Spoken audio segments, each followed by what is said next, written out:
रानीगंज के कुंवर बाजार इलाके में रानीगंज विवेकानंद सेवा केंद्र की तरफ से युवा सम्मेलन का आयोजन किया गया। यहां पर एक आलोचना सभा का आयोजन किया गया। इसका शीर्षक था स्वामी जी के आदर्शों पर चलते हुए आज के छात्रों और युवाओं का कर्तव्य।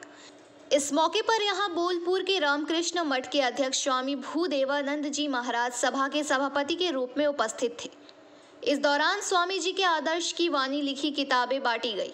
इसके अलावा यहाँ पर वैदिक मंत्र उच्चारण का भी आयोजन किया गया और अन्य कई अनुष्ठान भी किए गए।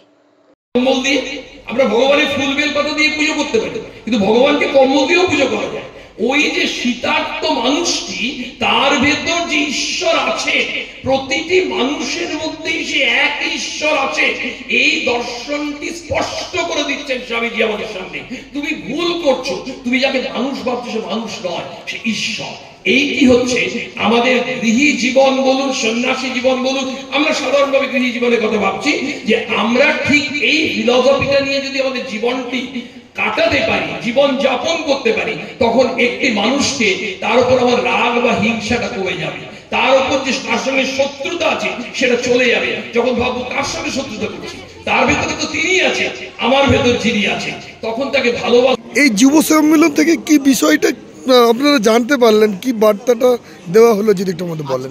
আমাদের the Ramakrishna mission institute of কালচারের সহযোগিতায় আমাদের যে যুব সম্মেলন আয়োজন করা হয়েছে রানীগঞ্জ বিবেকানন্দ সেবা কেন্দ্রের উদ্যোগে, সেখানে আমাদের ছাত্র ও যুব সমাজের মধ্যে স্বামীজির ভাবনা ও আদর্শকে কিভাবে কাজে লাগাতে পারে এবং বর্তমান সময়ে কিভাবে তারা জীবনযাপন করবে এ বিষয়ে আমাদের শ্রীমৎ স্বামী ভূদেবানন্দজি মহারাজ আলোচনা করেছেন। মূল বার্তা স্বামীজির বক্তব্যকে যুব সমাজের কাছে পৌঁছে দেওয়া।